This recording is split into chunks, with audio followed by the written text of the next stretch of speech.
नमस्कार। वैदिक क्लासेज के YouTube चैनल पर एक बार आपका फिर से हार्दिक अभिनंदन एवं स्वागत। आज हम पढ़ेंगे अरस्तु के बारे में, जो यूनान से संबंधित है और एक बहुत बड़े दार्शनिक रहे हैं, जीव विज्ञानी रहे हैं, भौतिक शास्त्री रहे हैं। इन्होंने अपने जीवन में बहुत सारी किताबें लिखी, ग्रंथ लिखे। तो इन सभी के बारे में अपन विस्तृत चर्चा करेंगे और कुछ सिद्धांत भी इन्होंने दिए हैं। तो एक दो जो इनके प्रमुख सिद्धांत है उनके बारे में हम उन्हें समझेंगे कि वास्तव में वो है क्या चीज़ है। जैसे अनुकरण का सिद्धांत है, तो अनुकरण का सिद्धांत जो है अरस्तु ने किस आधार पर दिया है, क्या उसके मायने हैं, तो वो चीज़ हम इसमें समझेंगे। सबसे पहले अरस्तु की हम थोड़ी सी जीवनी पढ़ लेते हैं। आप सब इन चीज़ों को जानते हैं। अरस्तु के जो पिता हैं निकोमॉकस जो है वो फिलिप के पिता अमितास के क्या थे, राजवैद्य थे। यानी कि जो फिलिप है, जो मकदुनिया का शासक कौन था, फिलिप था। और फिलिप का ही जो पिता है वो है अमितास, और अमितास के जो राजवैद्य थे वो थे कौन, निकोमॉकस, जो अरस्तु के पिता थे। इनका जन्म 384 ईसा पूर्व चार्ल्स सीडिस ग्रीस में होता है। ये किसी स्थान का नाम है, जगह का नाम है, और जो प्रमुख जो जगह थी वो थी ग्रीस। ग्रीस एक बहुत बड़ा शहर है यूनान का, उसी में इसका क्या होता है, जन्म होता है।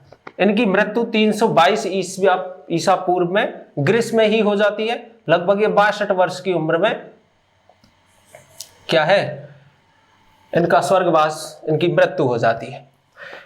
इनके जीवन काल में जो इन्होंने कार्य किए, सबसे बड़े सबसे महान जो कार्य इन्होंने किए हैं वो कार्य हैं इनके, एक तो इन्होंने लगभग 450 किताबें लिखी है जो विभिन्न आधारों पर अलग अलग जो पैटर्नों उन पर क्या है आधारित थी। जैसे कि जानवरों का इतिहास, इन्होंने क्या बताया, जानवरों का इतिहास इन्होंने बताया कि जानवर कितने प्रकार के होते हैं, इनकी जीवन शैली क्या होती है, इनका जो दिमाग का स्तर होता है ये क्या होता है।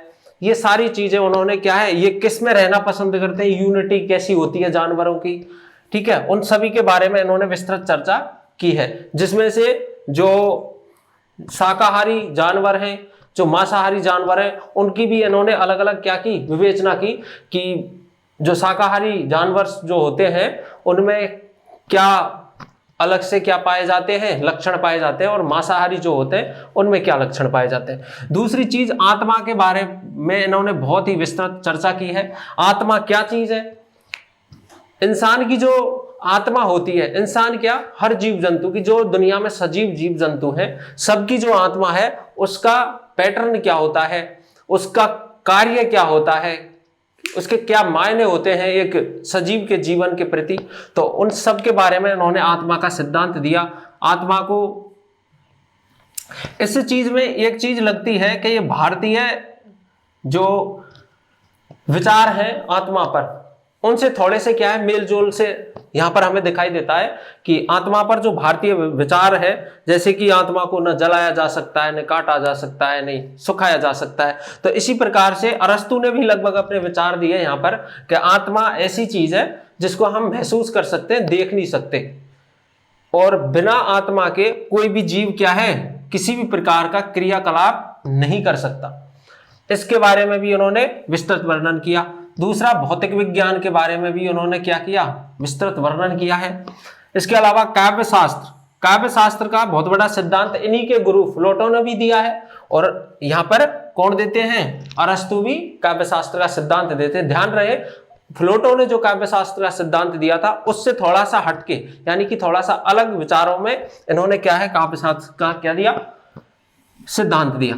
अगला, जीव विज्ञान के बारे में, जैसे कि हम पढ़े हैं कि जानवरों का जो इतिहास इन्होंने बताया तो वो जीव विज्ञान ही है और उसी से संबंधित है, तो इन्होंने जीव विज्ञान पर भी विस्तृत चर्चा। वनस्पति पर इन्होंने विस्तृत चर्चा की है, वनस्पति क्यों आवश्यक है, क्या इसके मायने हैं, ठीक है, वनस्पति कहाँ पर कितनी कैसे पाई जाती है, तो जलवायु के उस कंपेयर करते हुए जलवायु को, और इन्होंने वनस्पति के बारे में बहुत ही ज्यादा व्याख्यात्मक चर्चा की है।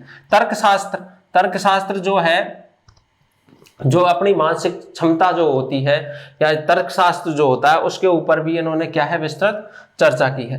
दूसरा, शिक्षा का सिद्धांत, इन्होंने शिक्षा का सिद्धांत भी दिया है। इन्होंने बताया कि शिक्षा मनुष्य का क्या है, चरित्र भी है। अगर कोई व्यक्ति अशिक्षित है तो सीधे से तौर पर एक शिक्षित और अशिक्षित व्यक्ति के चरित्र में ही आपको क्या मिल जाएगा, बदलाव देखने को मिल जाएगा। यानी कि शिक्षित व्यक्ति का जो जीवन शैली है वो थोड़ी सी अलग मिलेगी आपको, और जो अशिक्षित है उसकी जीवन शैली अलग मिलेगी। तो यहाँ पर शिक्षा का इन्होंने सिद्धांत दिया कि शिक्षा क्यों आवश्यक है, क्यों लेनी चाहिए शिक्षा, ठीक है, शिक्षा के क्या मायने हैं, ये सारी चीजें इन्होंने मन का दर्शन भी दिया। मन का दर्शन का मतलब है यानी कि मन क्या चीज है, मन पर क्या व्यक्ति का डायरेक्टली कंट्रोल है या नहीं, इसके बारे में भी उन्होंने चर्चा की। तो मन पर किसी भी व्यक्ति का डायरेक्टली क्या नहीं होता, कंट्रोल नहीं होता है। और ऐसा क्यों होता है, शरीर में जो मन है उसकी क्या स्थिति है, मनोविज्ञान के बारे में उन्होंने चर्चा की। नैतिकता क्या है, एक इंसान, एक मानव की क्या नैतिकताएं होती हैं अन्य जीवों के प्रति, प्रकृति के प्रति, हमारी क्या जो जिम्मेदारियां हैं, उन सब के बारे में यहाँ पर नैतिकता के बारे में जब ये चर्चा करते हैं तो उनमें व्याख्यात्मक रूप से इन चीजों की चर्चा करते हैं कि इंसान को प्रकृति के साथ में कैसा व्यवहार करना चाहिए, अन्य जीवों के प्रति उसका कैसा व्यवहार होना चाहिए। तो ये सारी चीजों के बारे में इन्होंने व्याख्यात्मक क्या की है, चर्चा यहाँ पर की है। आगे आती है, इन्होंने तत्व मीमांसा के बारे में भी बताया है। तत्व क्या चीज है, एक चीज कंफर्म हो जाती है, तत्व मीमांसा का मतलब होता है प्रकृति में जो भी वस्तु है वो किससे बनी हुई है, एक तत्व से बनी हुई है। तत्व का मतलब होता है कोई छोटी से छोटी वस्तु से लेकर बड़ी से बड़ी वस्तु का क्या होना, निर्माण होना। तो ये तत्व मीमांसा है, इसके बारे में उन्होंने विस्तृत चर्चा की है और हम भी इसके बारे में चर्चा करेंगे कि वास्तव में यह क्या चीज है। दूसरी, राजनीति के बारे में उन्होंने भी विस्तृत क्या है, चर्चा की है कि राजनीति क्या है, राजनीति के क्या मायने होते हैं और इसके क्या नियम है, ठीक है, इन सब के बारे में इन्होंने क्या है, चर्चा की है। आगे बात करते हैं, अरस्तु का जो गुरु है वो कौन है, प्लेटो है, ठीक है। इनके जो फेमस शिष्य हैं दो, और वो शिष्य हैं, एक तो है सिकंदर और दूसरा है एरिस्टोसेनस।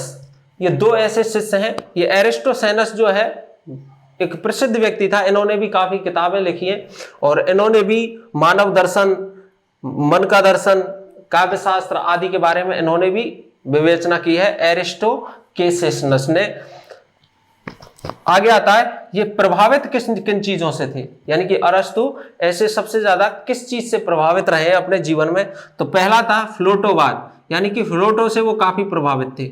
यानी कि प्लेटो ने जो नियम दिए, कुछ सिद्धांत दिए, उन्हीं को ही इन्होंने क्या है दोबारा विस्तृत करके इन्होंने उस पर, जैसे काव्य शास्त्र है तो काव्य शास्त्र पर प्लेटो ने पहले क्या दिया, सिद्धांत दिया, उसके बाद में किसने, कौन सिद्धांत देता है उसके बारे में, अरस्तु देता है। लेकिन दोनों के सिद्धांतों में थोड़ा सा अंतर है। काव्य शास्त्र का सिद्धांत जैसे अरस्तु देता है तो अरस्तु कहता है कि काव्य में वो चीजें भी सम्मिलित की जा सकती है जिनको महसूस अपन कर सकते हैं, ठीक है। ऐसा नहीं है कि अनुकरण करते हुए ही हम काव्य का निर्माण करें, जैसे हमने कोई वस्तु देखी और उसी का क्या है, उसी के ऊपर हम क्या कर रहे हैं, लेख लिख रहे हैं या कुछ लिख रहे हैं, काव्य लिख रहे हैं, ऐसा नहीं है। अरस्तु ने कहा कि जो चीजें हमें दिखाई नहीं देती, यानी कि जब सपने में भी हम खोए रहते हैं, एक कवि जो होता है तो कवि जब सपने में भी होता है तो उस सपने के जो पूरा उसका सपने का जो पूरा उसने जो भी देखा है उस सबको क्या है काव्य में क्या कर देता है, मिला देता है और काव्य का क्या कर देता है, निर्माण कर देता है। तो यहां पर यह है प्लेटोवाद से भी वो क्या थे, प्रभावित थे। दूसरा है वस्तुवाद का मतलब होता है संसार में प्रत्येक वस्तु क्या है, इंपॉर्टेंट है, चाहे छोटी से लेकर के बड़ी वस्तु जो है वो प्रकृति के लिए बहुत ही आवश्यक है। यानी कि हम कुछ भी चीज को अगर नुकसान पहुंचाते हैं तो सीधे तौर पर ये बोल सकते हैं, छोटी से छोटी चीज को अगर हम नुकसान पहुंचा रहे हैं तो ये बोल सकते हैं उसके बारे में कि वो प्रकृति के बारे में हम प्रकृति के लिए हम क्या कर रहे हैं, एक बहुत बड़ी समस्या पैदा कर रहे हैं। यानी कि जैसे उत्खनन है या फिर पेड़ों जीव जंतुओं का शिकार है इत्यादि, ये सारी चीजें क्या है, प्रकृति यानी वस्तुवाद है। और इसके हिसाब से ये है कि वस्तु को हम क्या नहीं करना चाहिए, वस्तु नष्ट नहीं होनी चाहिए। यानी कि सारी जो वस्तुएं हैं वो क्या है, बहुत ही ज्यादा इंपॉर्टेंट है। एक है परिव्राजक संप्रदाय। परिव्राजक जो संप्रदाय था उससे भी ये काफी क्या थे, प्रभावित थे। कौन, अरस्तु। आगे हम चर्चा करते हैं अन्न के बारे में, तो देखते हैं आगे।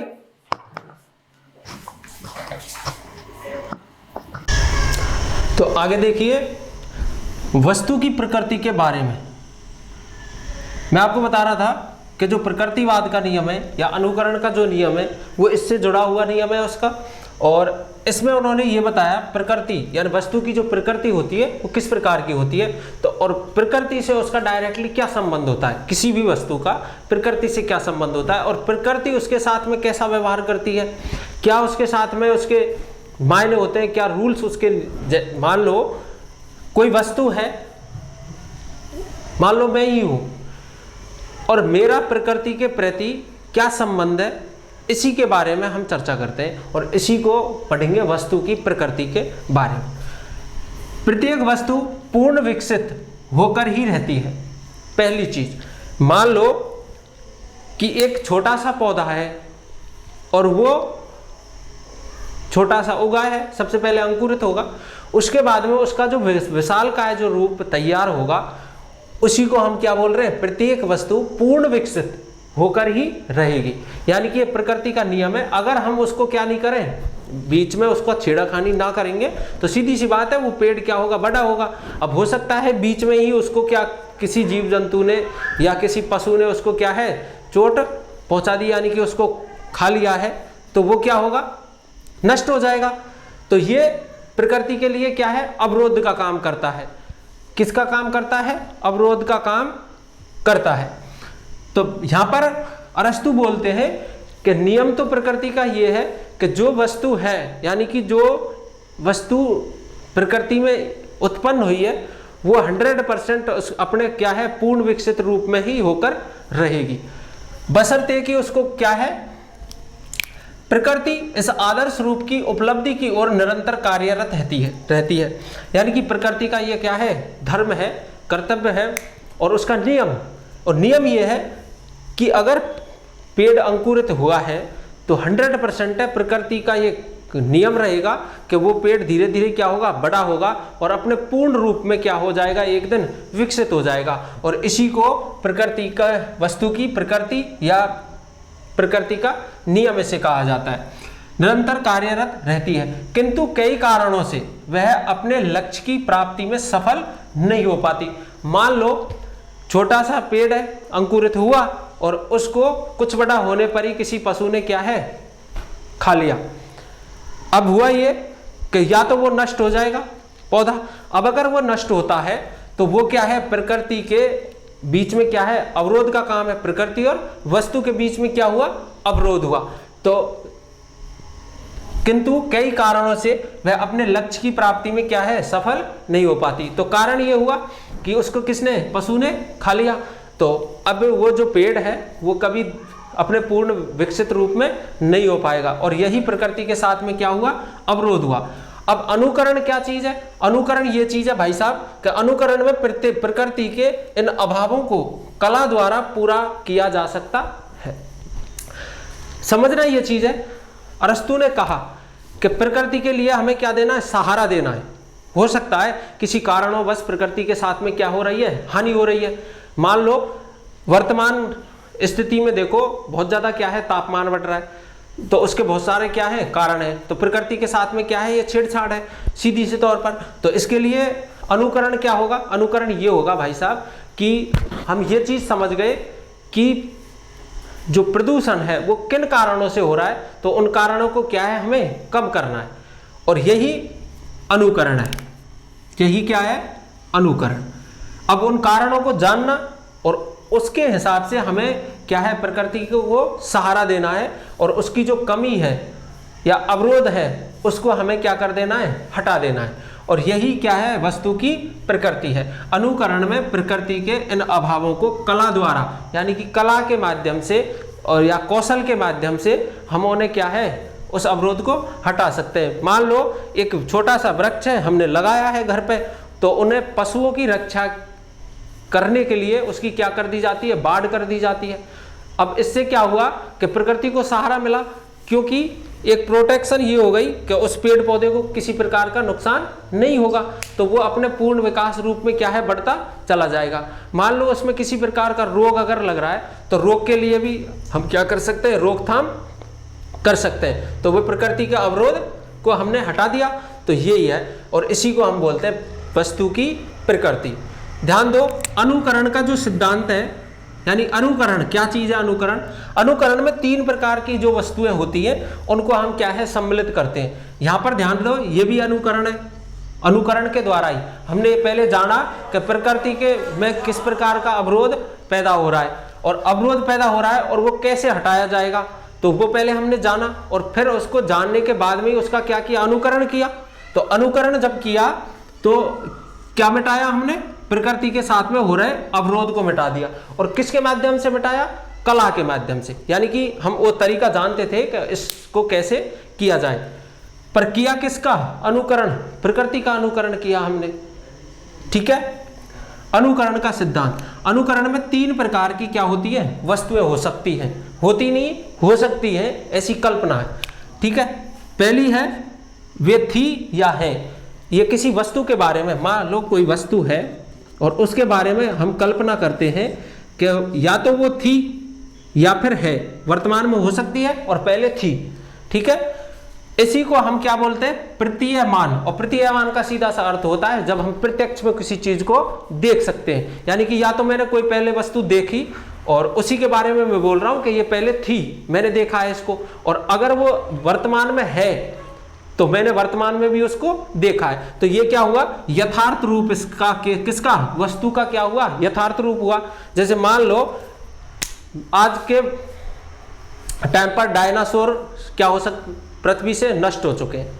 अब डायनासोर के बारे में हमें एग्जैक्टली तो मैं नहीं बता सकता, एग्जैक्टली हम बता सकते कि डायनासोर इस तरीके का होता था, हो सकता है हम कल्पना ही तो कर रहे हैं कि डायनासोर इस प्रकार का होता था, उसके बड़ा शरीर होता था, इस प्रकार के डायनासोर स्ट्रक्चर वाले होते थे, बॉडी स्ट्रक्चर वाले होते थे।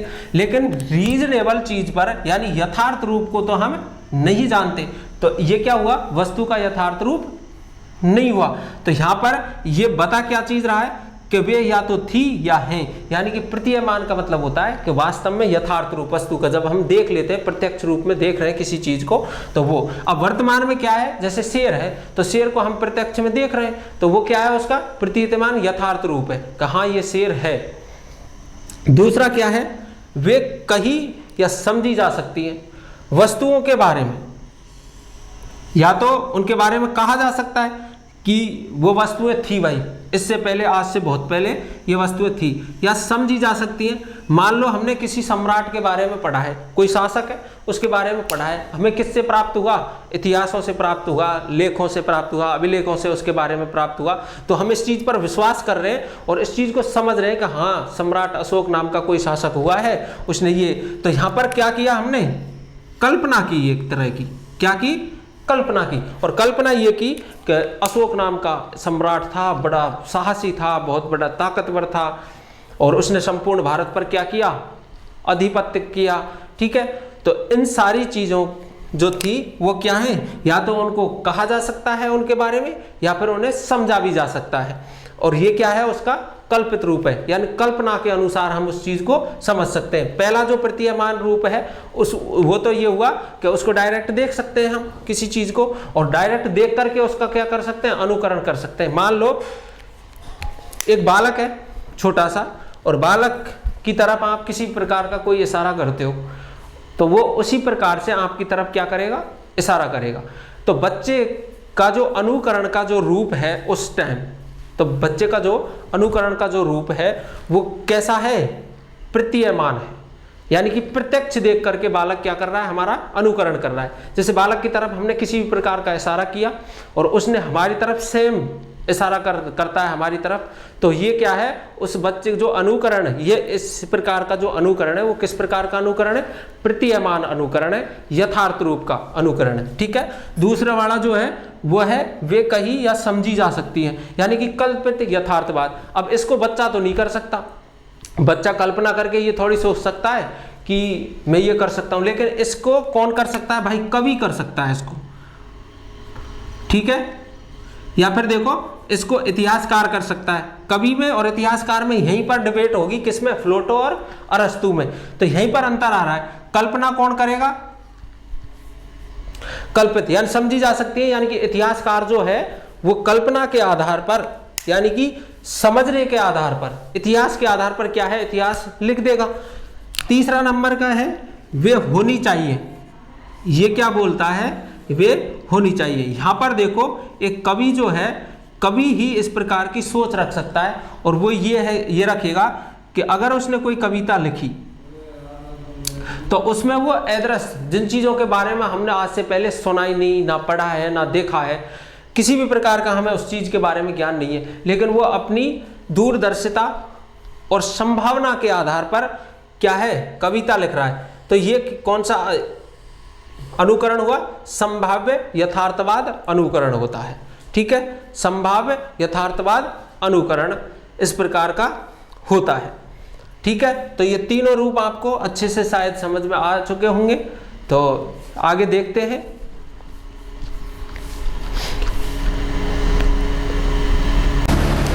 तो आगे देखो, एक तो कल्पित रूप और एक संभाव्य रूप, तो दोनों के बारे में और अच्छे से समझ लेते हैं कि है क्या चीज है।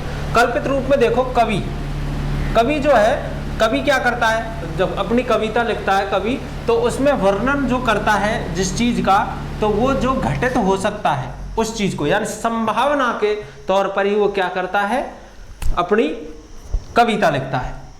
किसके आधार पर, संभावना के आधार पर।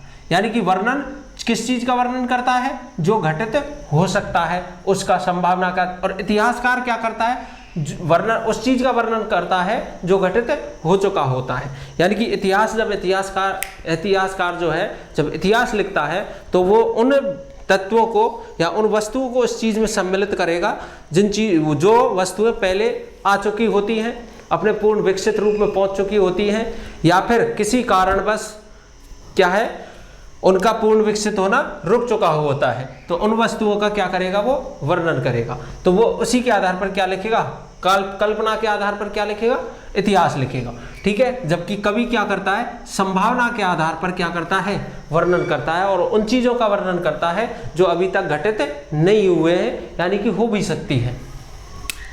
दूसरा है कार्य और अनुकरण। तो कार्य जो है वस्तु का या मनुष्य का या जानवर जो भी है प्रकृति में जितने भी सजीव हैं, उनका कार्य जो है वो क्या चीज, देखो मनुष्य का कार्य किस अवधारणा पर आधारित है, कार्य मनुष्य के कर्म नहीं है भाई। जैसे मैं कोई कार्य कर रहा हूं तो ये मेरा कर्म मात्र नहीं है, केवल है, इसको ये नहीं बोल सकते कि ये मेरा केवल मात्र कर्म है। उसके भाव, उसके विचार और उसका चरित्र, इन तीनों का जो मेलजोल होता है उसके आधार पर मनुष्य क्या करता है, कार्य करता है कि उसका चरित्र कैसा है, उसकी भावनाएं कैसी हैं, उसके विचार कैसे हैं मनुष्य के। तो उसी के आधार पर वो क्या करेगा, अपने कर्म करे, यानी कि कार्य करेगा। ये सब कर्म के प्रति क्या होते हैं, उत्तरदायी होते हैं। किसके प्रति, कर्म के प्रति उत्तरदायी होते हैं। कौन, भाव, विचार और चरित्र उसका।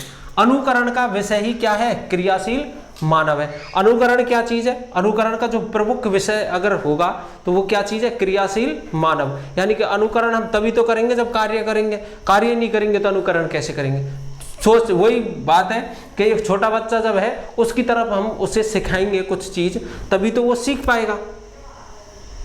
भाई भाषा वो कैसे सीखेगा, एक छोटा बच्चा जब प्रथम बार भाषा सीखता है, ठीक है, तो किसके आधार पर सीखता है, अनुकरण के आधार पर।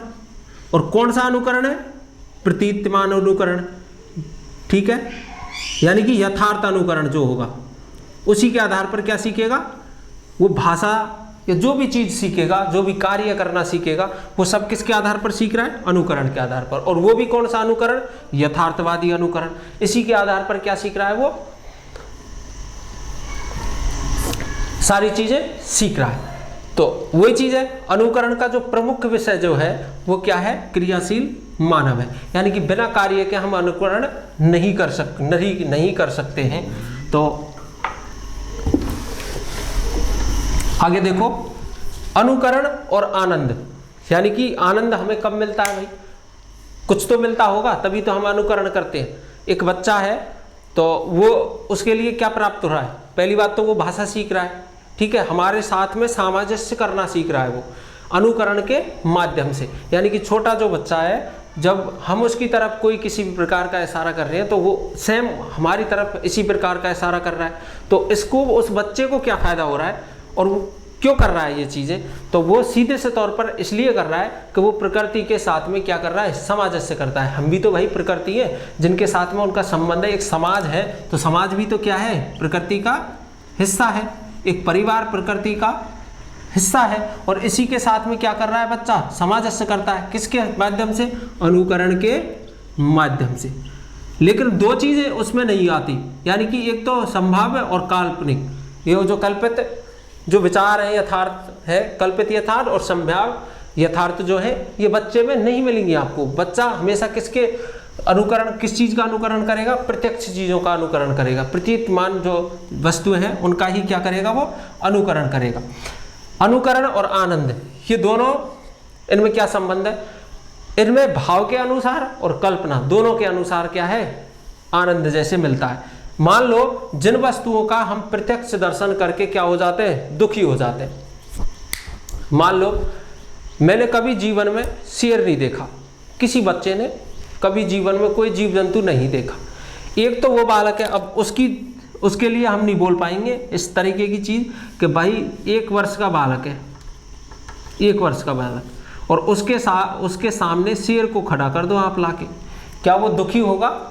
क्या भयभीत होगा? नहीं होगा।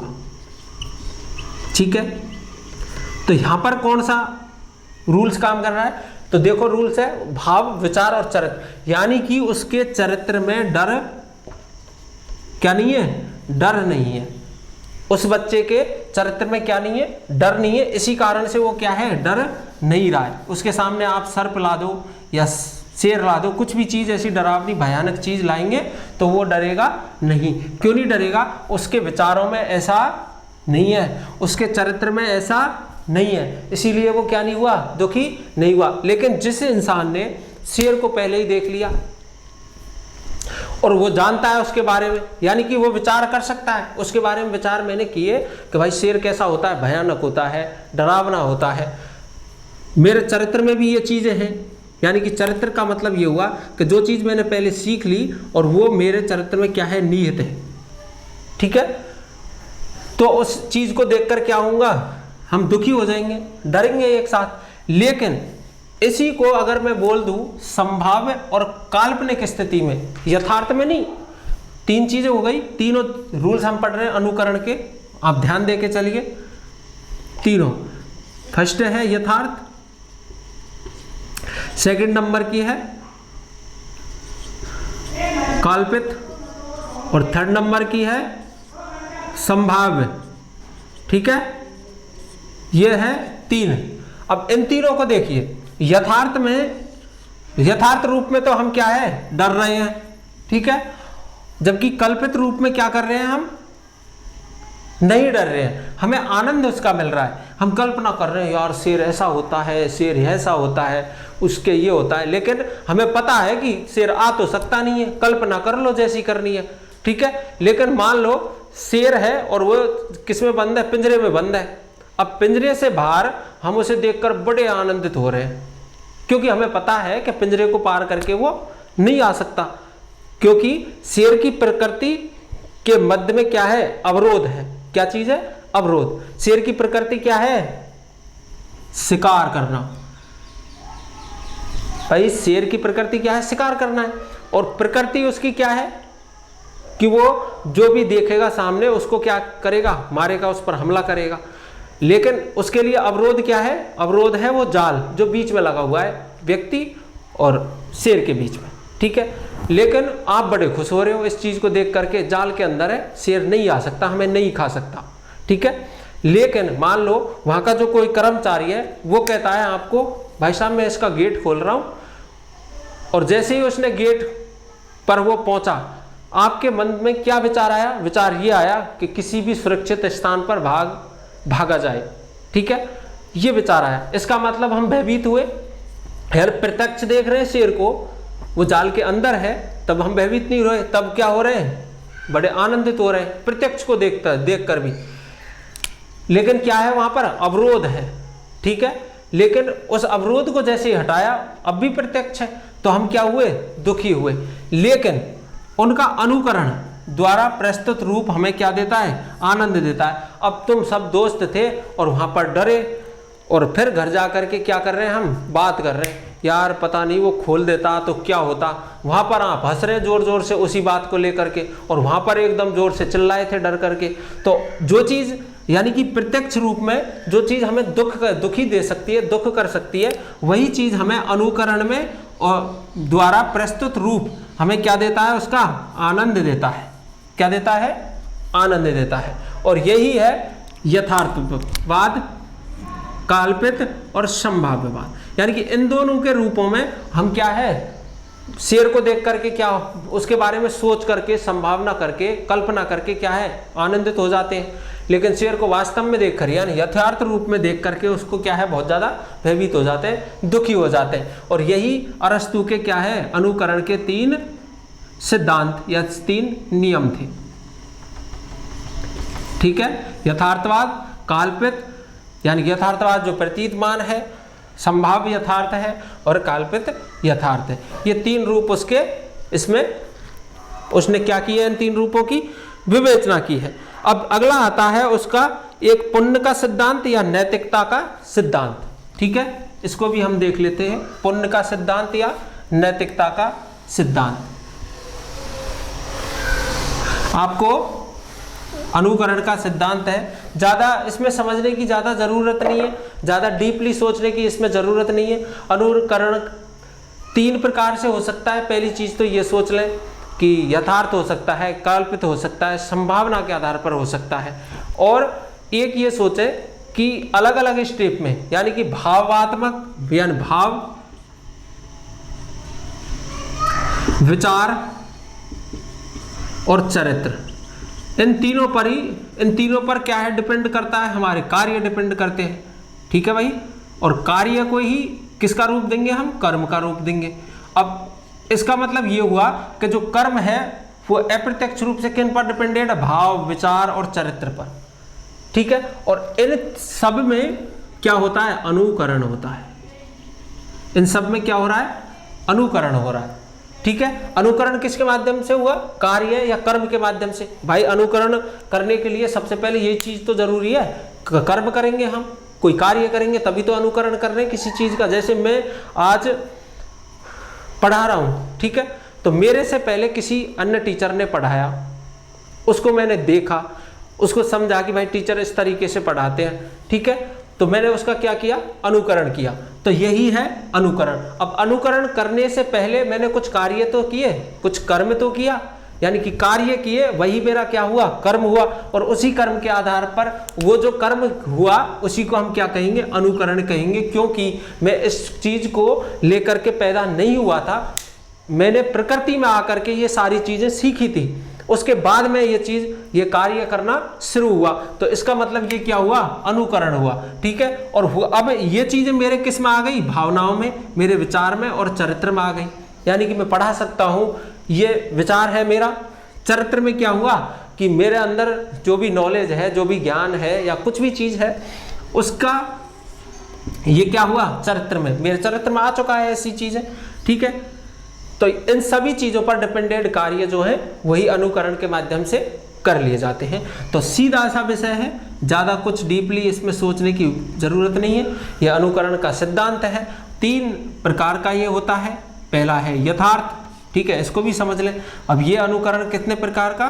3 प्रकार का। पहला है यथार्थ, ठीक है, दूसरा है कल्पित यथार्थ, कल्पित यथार्थ और संभाव्य यथार्थ। ठीक है भाई साहब, तो ये 3 चीजें हैं। ठीक है, समझ लेना है। ठीक है, भाव, विचार, चरित्र। ठीक है, कार्य हुआ, यही कर्म हुआ, किसके माध्यम से हुआ? अनुकरण के माध्यम से हुआ। अनुकरण कितने तरीके से हुआ? यथार्थवाद में हुआ, काल्पित हुआ और संभाव्य में हुआ। क्लियर? ठीक है, अब अगला जो आता है उनका एक और है जिसको हम बोलते हैं पुण्य या नैतिकता का सिद्धांत।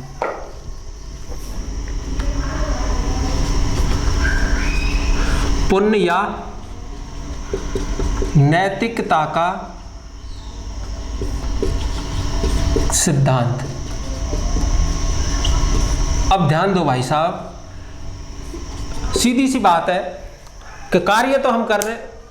अब मान लो मेरे जो भावनाएं वो प्रदूषित भावनाएं, मेरा जो चरित्र है बेकार चरित्र है।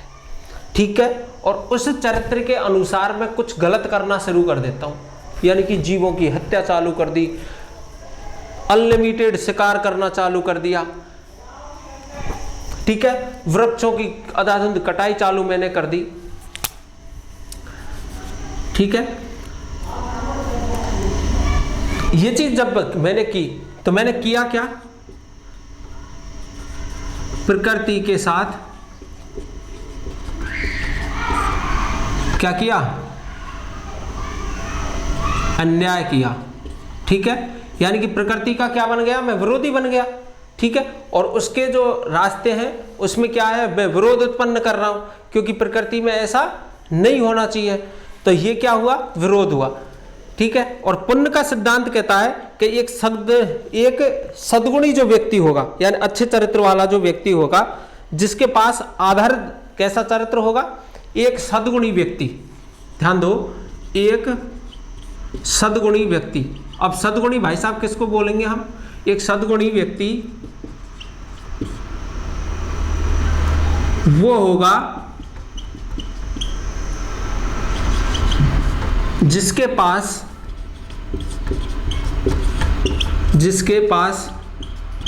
एक आदर्श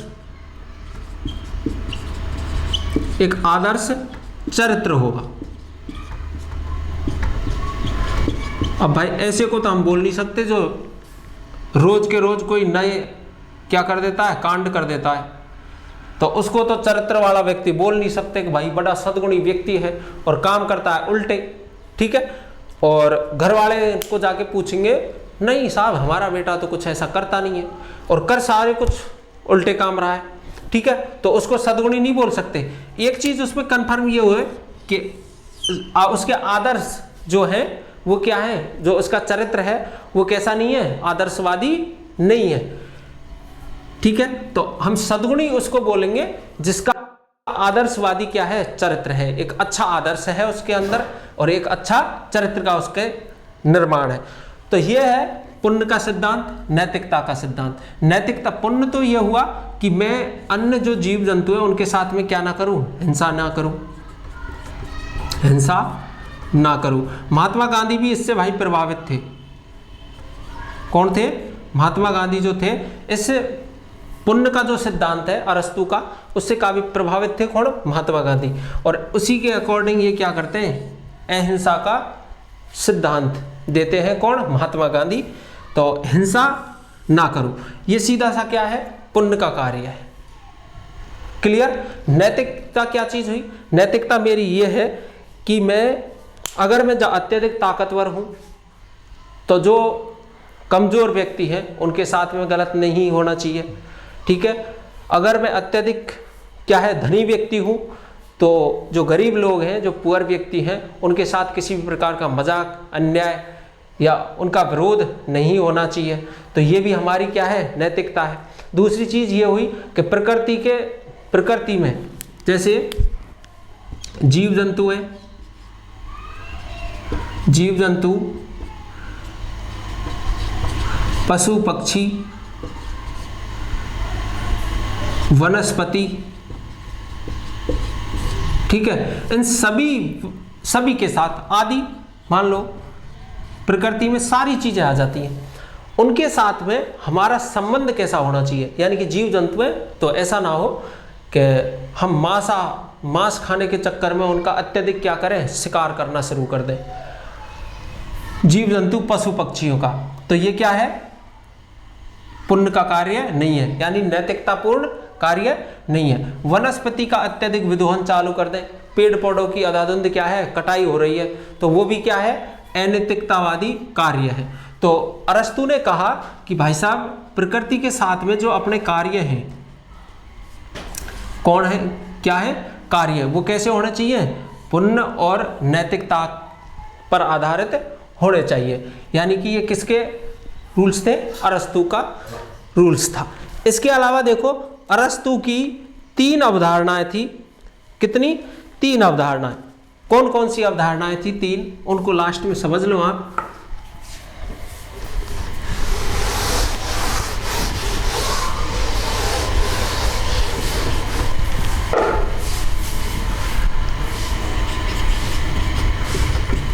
अरस्तु की 3 अवधारणाएं, किसके बारे में, अनुकरण और सिद्धांतों के बारे में। 3 अवधारणाएं जो थी, वो पहली थी कार्य वर्गीकरण, पहली तो थी कार्य, फिर थी वर्गीकरण,